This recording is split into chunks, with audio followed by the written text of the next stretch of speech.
everyone. So I wanted to just come on and just share a little point of view about being an entrepreneur, and especially based on last week being a very busy week, right? So last week we had 2 pop-up, one on the 20th at the UTech, and then the second one was at the National Works Agency on the 21st.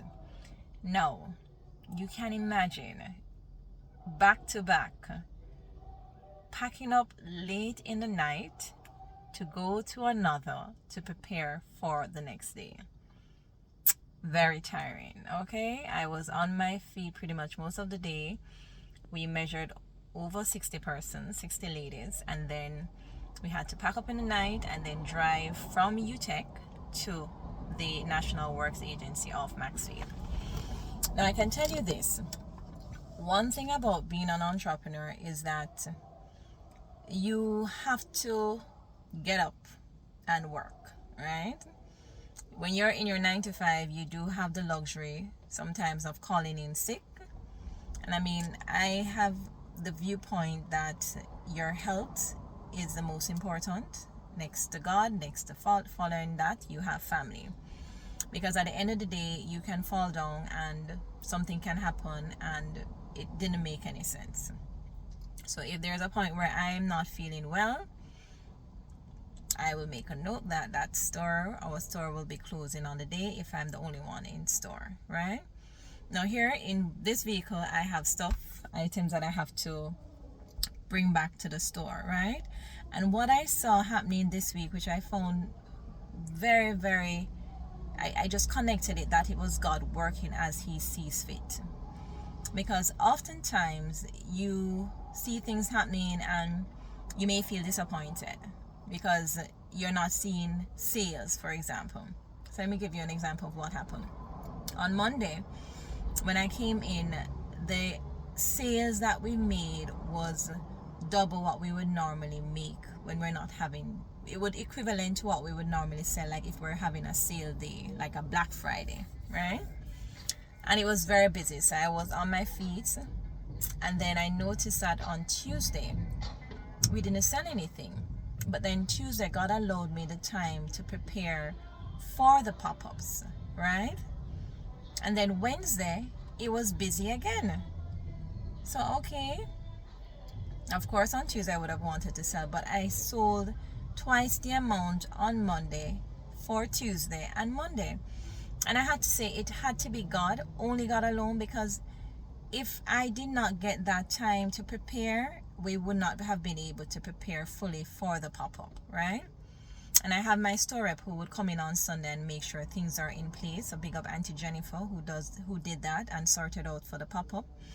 But one lesson I want to encourage you is that all things work together for good for those that love God. Because if I had not gotten that downtime on Tuesday, I would not have been in a position where I could have ensured that the pop-ups were streamlined properly. So entrepreneurship is faith. A big part of entrepreneurship is having faith that God is going to provide sales for the day. Because you can open your store and you don't know if anybody is going to come in. It is just God's divine favor, grace, and mercy that allows persons to come into your store on that day. And then there's a time when you probably don't sell anything. And when that happens, what do? Do you get into a state of complaint, or do you give God thanks? And what I've learned to do is to give thanks, recognizing that at the end of the day, if I had not gotten that break time, I would not have been able to set things in place for what is to come. So allow yourself time to, one, give thanks, because you don't know what is to come and God is preparing you for what is to come. That's one.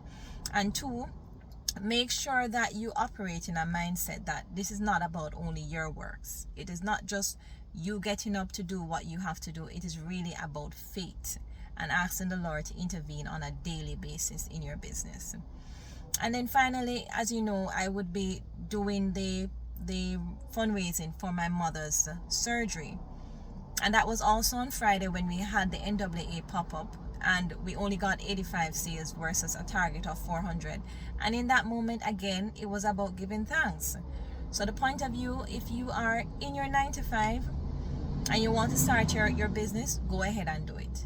Yes, it's the best time to do it because you're actually having that balanced, stable income while you're building out your business. And then until your business gets to that level, then now you can say, okay, time as the Lord leads you to move from your 9 to 5 to your venture full time. And then finally, maintain an attitude of being grateful and thankful, and do not complain, do not murmur, because when you do that, you're just pulling back the blessing that God has in store for you. So this is really just a point of view from an entrepreneur lifestyle, especially one who's a Sabbath keeper, because I don't open on Saturday, which many persons consider to be one of the busiest days.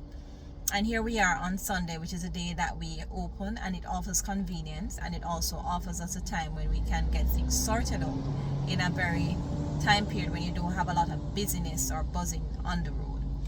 So I look forward to serving all our clients who are women in business or women in corporate, children, teenagers, to come in, get measured and fitted for their right size, which not only makes you look good, but you feel good and you feel confident, and you just take on the world being well supported. So we look forward to serving you soon. Take care. Bye.